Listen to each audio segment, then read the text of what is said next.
India నుంచి ఇతర దేశాలకి మాస్టర్స్ చదువుకోవడానికి వెళ్ళిన విద్యార్థులు మాస్టర్స్ పూర్తి అయిపోయిన తర్వాత గ్రాడ్యుయేషన్ సెరమనీలో వాళ్ళకి నచ్చిన పొలిటికల్ పార్టీ ఫ్లాగ్స్ చూపించి తొడలు కొట్టే ప్రయత్నం చేస్తున్నారు, మీసాలు తిప్పే ప్రయత్నం చేస్తున్నారు. తద్వారా మనమే ట్రోల్ అయిపోతున్నాం అనే విషయం దయచేసి గమనించండి. అక్కడ యూనివర్సిటీలో గ్రాడ్యుయేషన్ సమయంలో ఉండే వాళ్ళందరూ కూడా ఫారెన్ నేషనల్ స్టూడెంట్సే. మీరు ఇవి పొలిటికల్ పార్టీ ఫ్లాగులు చూపిస్తే వాళ్ళకి ఏమన్నా అర్థమవుతుందా? ఏమీ అర్థం కాదు కదా. దాని బదులు మన భారతదేశ జాతీయ జెండా చూపిస్తే ఎంత అద్భుతంగా ఉంటుంది. వాళ్ళందరూ ఏమనుకుంటారు, ఓకే వీడు ఇండియా నుంచి వచ్చిన స్టూడెంట్ అనుకుంటారా లేదా? దయచేసి ఒక్కసారి ఆలోచన చేయండి. ఇలాంటి చేష్టలన్నీ కూడా ఇమ్మెచ్యూర్ చేష్టలుగా ఉంటున్నాయి. ఏదో 10 లైకుల కోసం 10 రీళ్ల కోసం మనం చేసుకుంటున్నాం అని, కానీ బయట వాళ్ళందరూ కూడా నవ్వుతున్నారు మనం చూసి. దయచేసి గమనించండి ఒకసారి.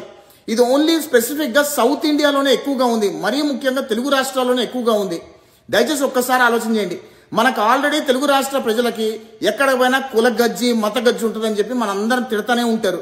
ఇప్పుడు మళ్ళీ ఈ పొలిటికల్ ఫ్లాగ్ గజ్జి కూడా మనం తీసుకొస్తున్నాం.